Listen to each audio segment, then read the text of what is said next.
The first sound was not a scream. It was the sound beneath a scream, the wet intake of breath before pain learns its own name. Wood groaned, iron rasped. Somewhere behind planks sealed by rusted hinges, bones shifted against straw that had long ago turned to dust. The air was thick with rot and old breath, with the sweet-sour perfume of bodies that had never been allowed to leave. Nails scratched from the inside, slow and patient, as if whoever made the marks had all the time in the world. And they did. Generations' worth. When the door finally gave, it did not swing. It peeled. Light slid in like a blade, cutting across faces that did not flinch. Eyes reflected it without recognition, pale as stones pulled from a riverbed. The women inside did not speak. Their mouths were shaped for silence, for obedience learned before language. Somewhere above them, pigeons burst from the rafters, and the sudden violence of wings sounded like applause for a sin that had been rehearsed for decades. This was not a place built to hide animals. It was built to hold blood. The records would later call it a barn, because there was no word in the ledgers for a womb made of wood and wire. The locks were layered, each one older than the last, each one added as a child became a mother, as a mother became a grandmother without ever leaving the same walls. Chains overlapped like family trees that had forgotten how to branch. Whoever built it understood patience. Whoever used it understood inheritance. The women were arranged by age without knowing it. The youngest pressed instinctively toward the oldest, drawn by something deeper than memory. Skin bore maps, extra fingers curled like roots, teeth grown wrong, eyes that did not match themselves. Their faces shared a resemblance so exact it felt intentional, like copies made from a damaged mold. When one breathed, the others seemed to follow, a single organism learning to survive by moving together. Outside, the world made ordinary sounds. Wind in grass, a distant engine, the unbearable normalcy of it all. Inside, time had been folded until it cracked. Birthdays were guessed by the way cold settled into joints, by the lengthening of shadows through the same narrow seams in the roof. Names were reused when bodies failed. Stories were shortened until they fit into prayers that had no God left in them. Somewhere in the town nearby, people had heard noises and learned to call them animals. It was easier that way. Easier to let the night stay loud and unexplained. Easier to believe that blood, when left alone long enough, would not turn in on itself. Before this place had a name, before it had locks, it had land. And before the land, a family that learned very early how to close ranks against the world. The kind of family that teaches its children that purity is a shelter and that shelters are meant to be sealed. Which city are you watching from? And what time is it right now? The light did not stay long. It never does. What matters is what it revealed, and what it was too late to undo. The story does not begin with the door opening. It begins much earlier, when the soil first agreed to keep a secret. The land itself seemed to remember, folding memory into its hills and hollows. Oakage, a town pressed against the interior mountains of Oregon, had long been the kind of place where records were kept only when necessary, and even then, with reluctance. Maps from the 1800s show clusters of farms, winding roads that never quite reached anywhere, and parcels of earth that appear blank, as if whoever charted them had felt unease passing through. The Blackwood property was one of these blanks, an expanse of over 200 acres, purchased during the Great Depression for a fraction of its value, a transaction recorded without ceremony, without witness.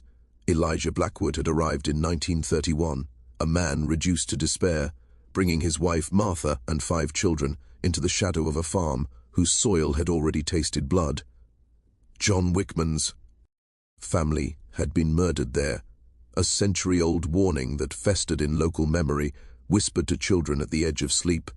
Yet the Blackwoods were unshaken. They kept to themselves, and over time their absence became their presence, a ghostly insistence that they existed without being seen. By 1933, school records note the children's removal from the classroom, citing extreme behavior and avoidance of peers. The family went to town only when compelled, always silent, purchasing kerosene, ammunition, and odd quantities of flour as if preparing for siege. In 1943, when the war demanded the presence of young men, recruitment officers encountered resistance. Elijah brandished a shotgun and warned that no Blackwood would bleed for a government that only remembered men in death. The agents left, unwilling or unable to press further, leaving isolation intact. Within these hills, the family's self-imposed exile became doctrine, a ritualized withdrawal from the ordinary world. It was Harold Blackwood, Elijah's middle son, who first entwined the family's bloodlines. He married his second cousin, a woman brought from Idaho, under arrangements that left the townspeople uncertain if she had ever truly existed in Oakage at all. Outwardly, she appeared only briefly, veiled in wide hats and long skirts, a ghost made flesh. From their union came 6 children, 3 of whom survived. The records that Harold kept were meticulous. Weakness was catalogued. Death was natural. Strength was inheritance. By 1962, he wrote of necessity, "We do not need strangers. We have our own pure blood, strong like steel when kept without mixtures. The weak die so that the strong prosper. This is the law of nature that men of the city forgot." Jeremiah, born in 1956, inherited this belief as a child. By the time his father died in 1978, he had absorbed the philosophy of his lineage and the obsessive study of family traits. Books on genetics, manuals on breeding, passages from altered Bibles, they all became tools in a singular obsession, a controlled line, a family not just kept but curated. Structures were expanded, including the barn that would later house generations of women. Its purpose was not agricultural, it was womb and prison, designed with partitions, locks, and rudimentary water systems, deliberately limiting the flow of light and knowledge. Isolation was cultivated, measured, ritualized. The children learned to count days not by calendars, but by the shadows that fell through the roof.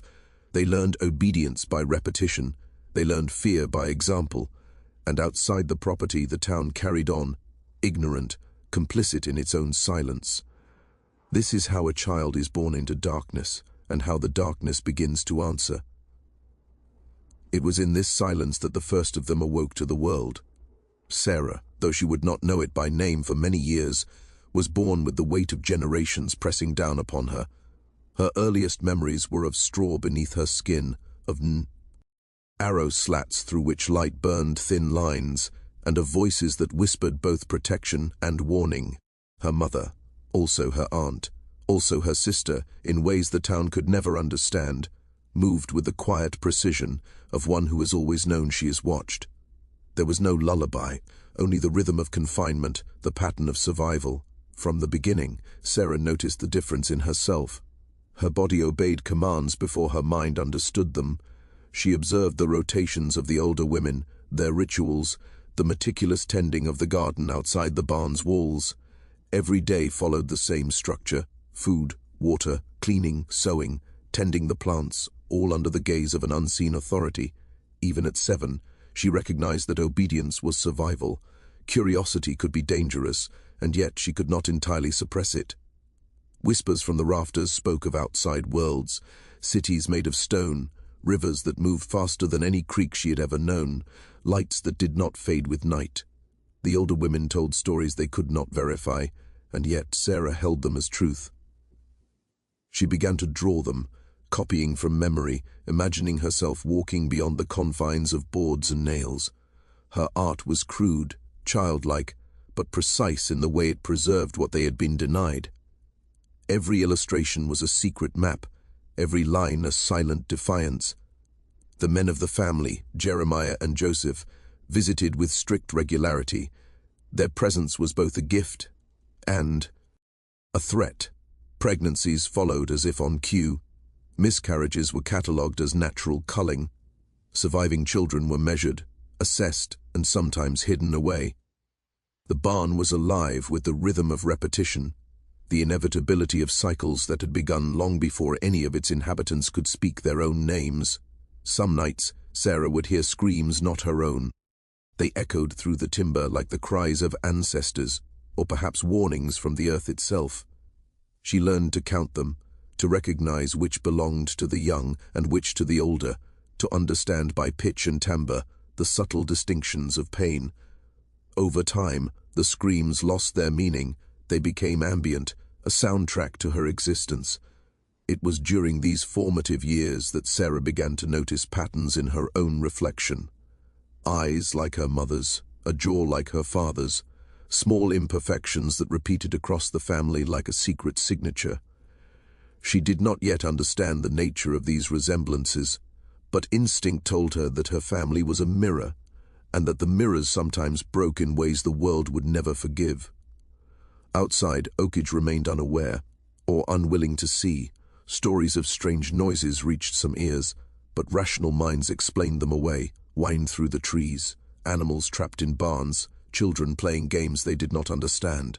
None could have imagined what the soil, the house, and the air had conspired to contain. Sarah learned to speak the language of survival.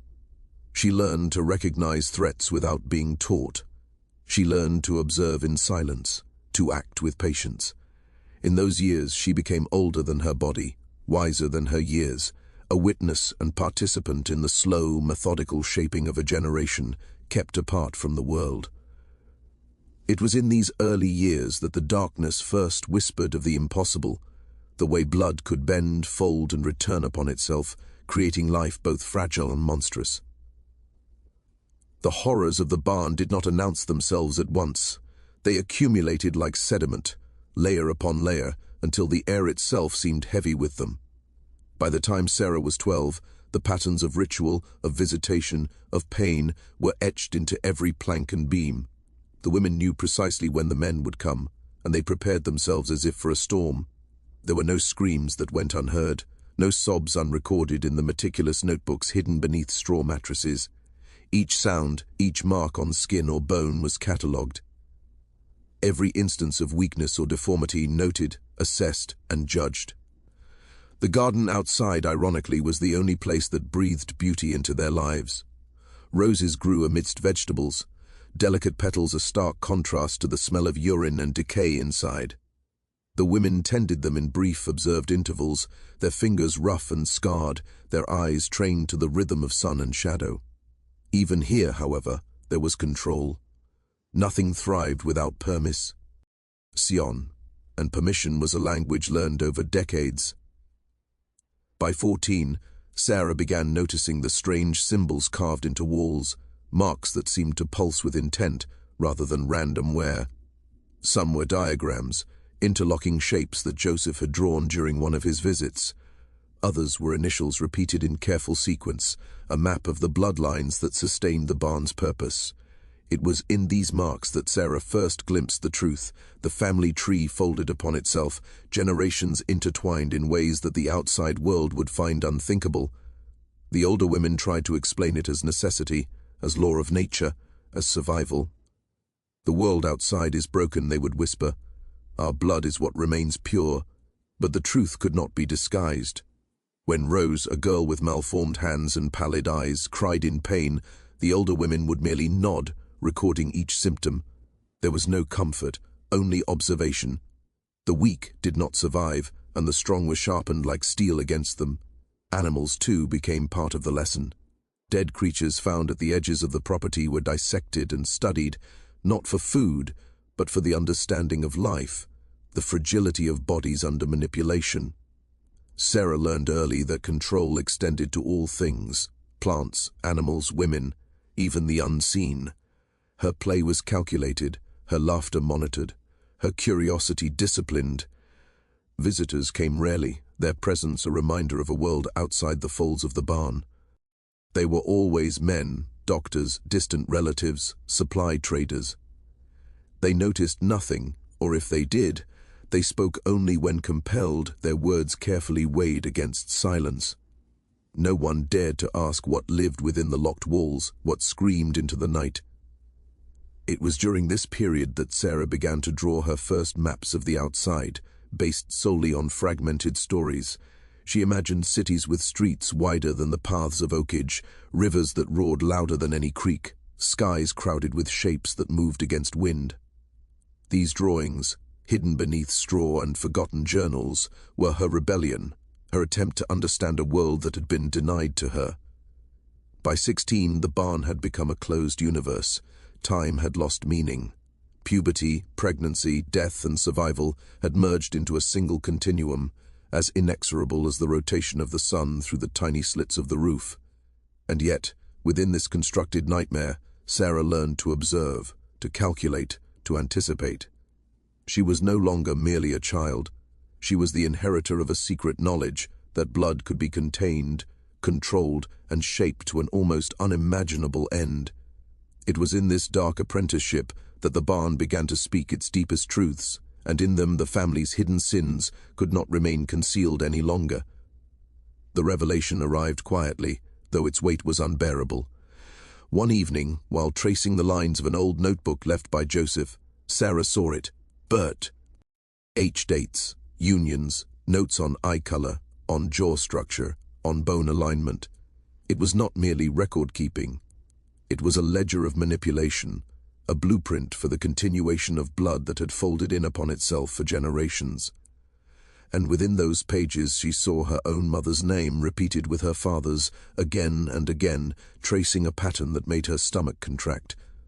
The truth did not come as words, but as a slow, dawning understanding. Her mother was also her aunt, her sister was also her mother.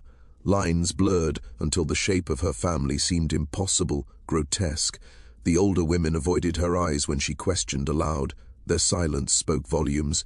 Every instruction, every punishment, every rotation through the barn's strict schedule, the pregnancy, the miscarriages, the selection of traits, it all pointed to one horrifying certainty: they were both victims and instruments of an experiment in human blood. The barn itself seemed to acknowledge the discovery. That night shadows deepened, the walls creaked in ways that mimicked voices, and the smell of decay intensified, as though the timber remembered the generations it had contained and mourned them. Sarah's own body, like those of the other women, reflected the manipulation: small deformities, irregular features, a uniformity of emptiness in their gazes, a mark of controlled inheritance that no child of ordinary circumstance could survive.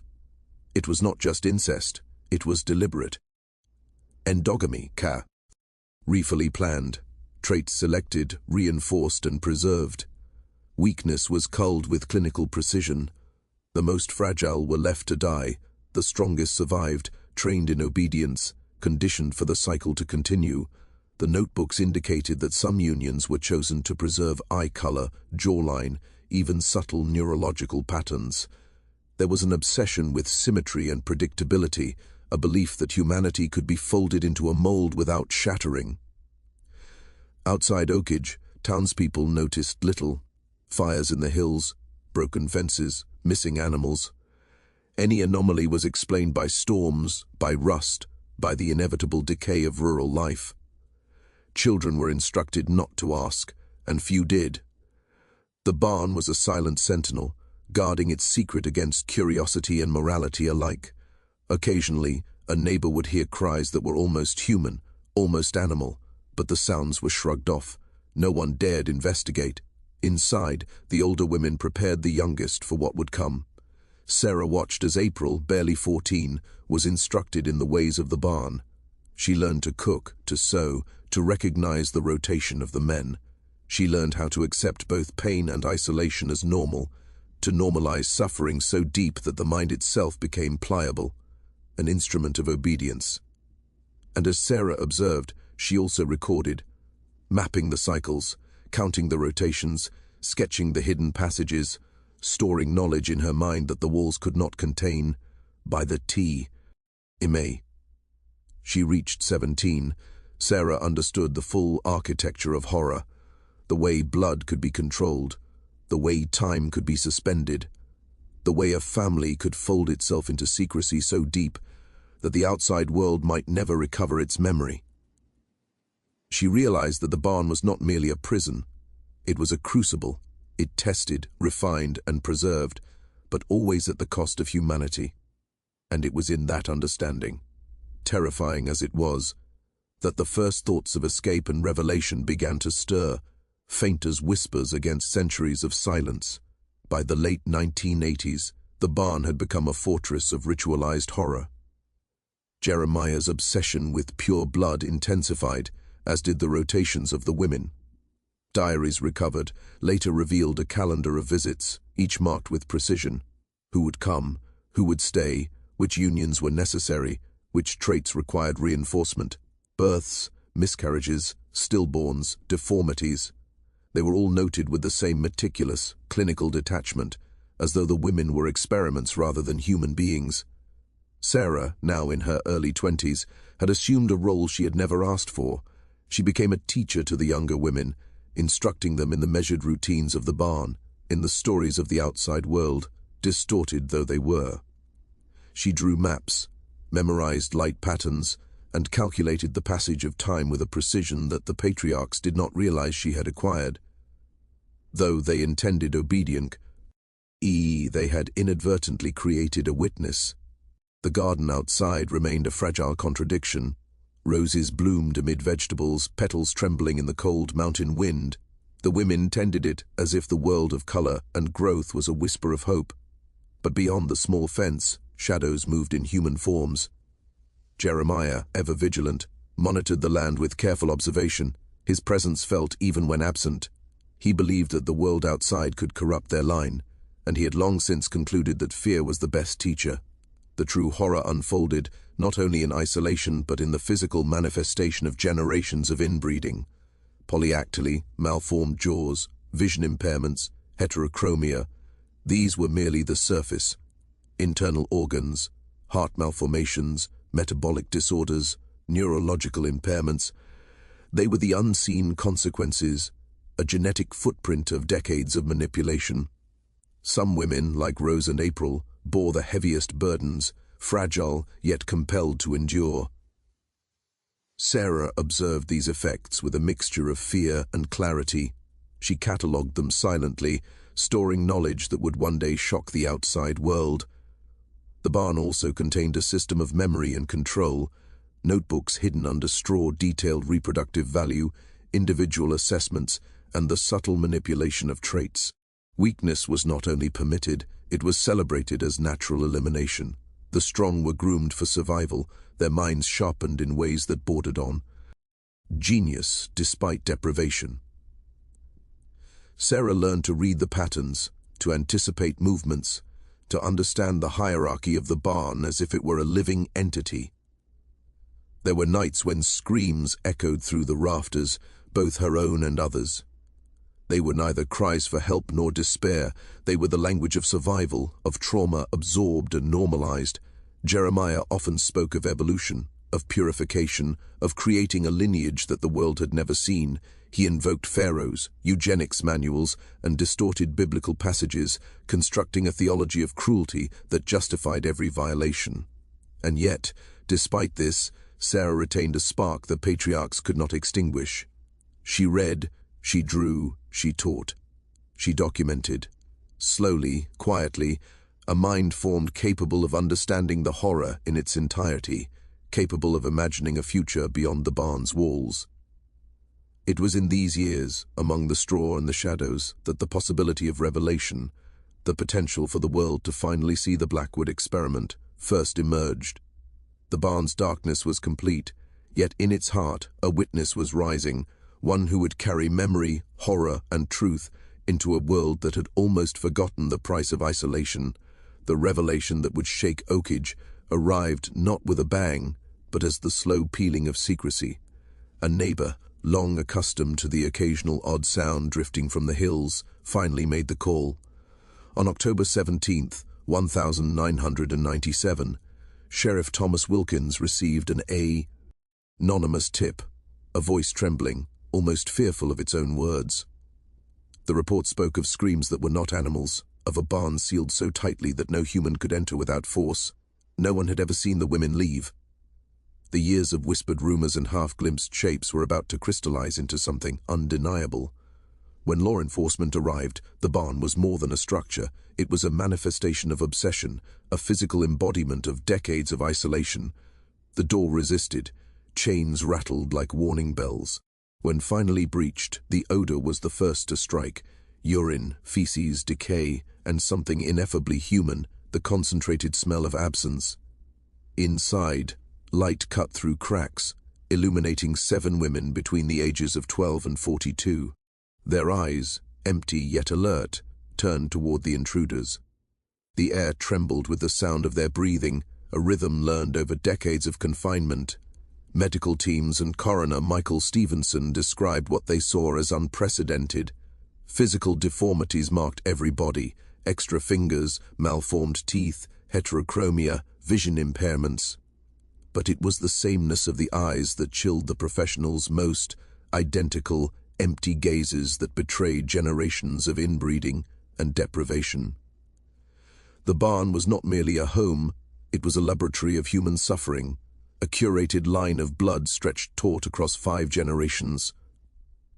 Diaries and notebooks recovered from the property confirmed the grim reality. Emiah Blackwood, patriarch of the family, had pursued what he called purity with deliberate intent. Traits were selected, recorded, reinforced. Miscarriages and infant deaths were catalogued as natural elimination. Survival was merit, obedience a virtue. The family had become both victim and executor of its own design. By the 1980s, Jeremiah's obsession extended to detailed genetic calculations. Coefficients of consanguinity reached 0.375 in some of the younger women, a level rarely seen outside remote, intentionally isolated populations. The barn's interior revealed the meticulous planning: partitions, crew water systems, straw mattresses, rudimentary heating. Windows were blocked, light entered only through small cracks. Daily routines, cooking, cleaning, tending the garden, were regimented to maintain obedience and minimize rebellion. Psychological studies later confirmed that the women had been conditioned to a distorted perception of time and the outside world. They had learned to navigate the barn as if it were the only reality, their education limited to survival, practical knowledge, and carefully curated fragments of altered texts. And still, amidst the darkness, Sarah had survived. She became the interpreter of the barn, the one capable of understanding its cycles, its hierarchy, and its hidden rules. When investigators questioned her, her voice was calm, almost detached, recounting the rotations, the rules, the carefully orchestrated pregnancies, and the twisted mythology that Jeremiah had created to justify decades of cruelty. It was in these conversations that the full scope of horror became undeniable.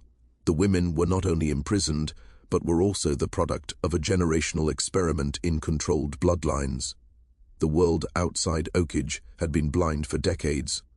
Inside, a lineage of calculated suffering waited to meet reality. The first step toward exposure, toward rescue, was complete, but the story, the long shadow of isolation, abuse, and manipulation, was only beginning to unfold. The aftermath was a slow unspooling of horror into daylight.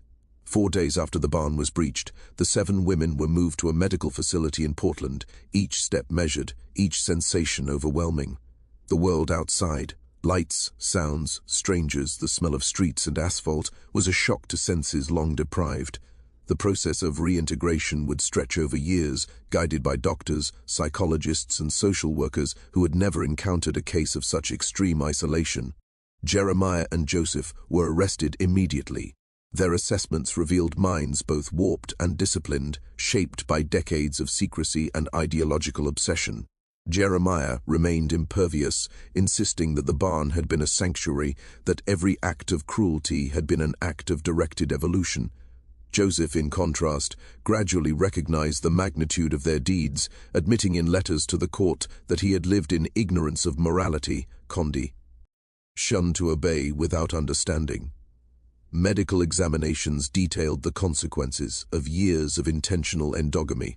Geneticists catalogued anomalies rarely observed outside isolated tribes: heart malformations, metabolic disorders, cranial deformities, severe immunodeficiencies, polyactyly, dental malformations, and heterochromia, each a testament to the unnatural folding of bloodlines. Neuropsychologists documented the effects of deprivation, intellectual disability, disorientation, and a unique sense of time derived solely from patterns of light and shadow in the barn. Yet, amid these traumas, Sarah demonstrated extraordinary resilience. Self-taught and observant, she had adapted to the rhythms of confinement, recording knowledge and teaching others despite every limitation imposed upon her. The legal proceedings were swift, though the scale of horror rendered conventional frameworks inadequate. Jeremiah received consecutive life sentences, never to taste freedom again, while Joseph was given a 45-year term, his complicity tempered by coercion and obedience to a distorted family hierarchy. The court recognized that what had occurred within the walls of the Blackwood barn was not a mere lapse of judgment, but a sustained, deliberate perversion of human decency, extending over decades and generations. The women, meanwhile, began the slow work of reclamation, known later as the Blackwood Protocol, the rehabilitation program developed by the University of Oregon provided a controlled, graduated introduction to the modern world, the hum of traffic, the artificiality of electricity, the alien presence of machines and communication. They learned to recognize seasons not by sunbeams alone, but by calendars and clocks. They learned words for things they had never seen, concepts their lives had excluded.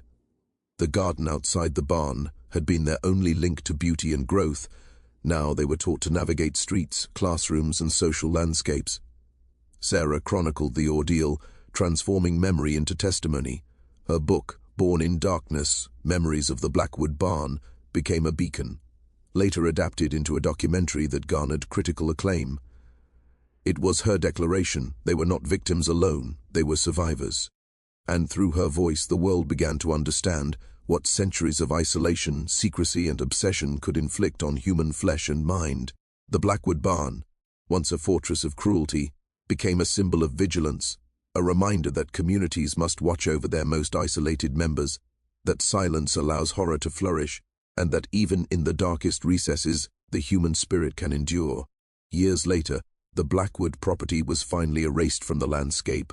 In 2015, the state of Oregon demolished the barn and surrounding structures, replacing them with a small memorial, a bronze plaque that bore no names, only a quiet dedication to resilience and survival. The land, once steeped in the odor of Confront, and the echo of generations of suffering, was returned to soil and sky. Yet the memory of what had occurred could not be buried. It lived in the stories of the women who survived, in the notebooks and diaries that documented obsession, in the DNA that carried the imprint of years of deliberate manipulation. Of the 7 women rescued, 5 eventually established lives outside institutional care, though the shadow of genetic and psychological consequences lingered. Rose and April, the most severely affected, remained under specialized supervision, their bodies and minds fragile yet sustained. Sarah, the oldest, became a symbol of resilience and advocacy. She spoke publicly about the barn, the rotations, the generational captivity, and the carefully constructed mythology that had been used to justify unspeakable cruelty. Her voice carried authority because she had lived it, measured it, and survived it. Her work extended beyond testimony. In 2003, her influence contributed to the passage of the Sarah Law, mandating monitoring of children in isolated households and establishing protocols for identifying extreme abuse in rural areas. Her writings, lectures, and interviews ensured that the barn would not be remembered as merely a dark curiosity, but as a warning. Isolation, secrecy, and the obsessive manipulation of bloodlines could produce horrors beyond imagination. The scientific community also absorbed the lessons of the Blackwood barn. Genetic studies of the women, conducted anonymously and with consent, revealed patterns of consanguinity that illuminated the effects of extreme inbreeding. Longitudinal studies at the University of Washington continued to track these outcomes, providing insights into rare genetic disorders, the interplay of environment and heredity, and the resilience of the human mind under prolonged deprivation. Yet perhaps the most haunting legacy of the barn is not in laws or papers, but in memory. Every visitor, every researcher, every doctor who crossed its threshold recounted the same impression. The place seemed alive with the weight of what had been endured, as if the wood itself remembered the rotations, the screams, the meticulous cruelty, and the whispered mythology that shaped a generation. Sarah's closing words in her memoir resonate. Still, we are not just survivors, We are people entitled to our own futures. The barn is gone, but our lives and the truth of what happened cannot be erased. Every child, every woman, every human being deserves to know the world beyond walls that were never meant to hold them. And so, the story of the Blackwood Barn remains a warning whispered through history. The darkness of isolation can be calculated, deliberate, even scientific. But even in the deepest shadow, resilience endures. Even in a world shaped by cruelty, a witness can emerge. And if you found yourself standing before the secrets of your own family, watching the bloodlines fold back upon themselves, one question would remain, haunting and unanswerable. What would you do if the one you called mother was also your sister? The Blackwood story is over, yet the echoes linger.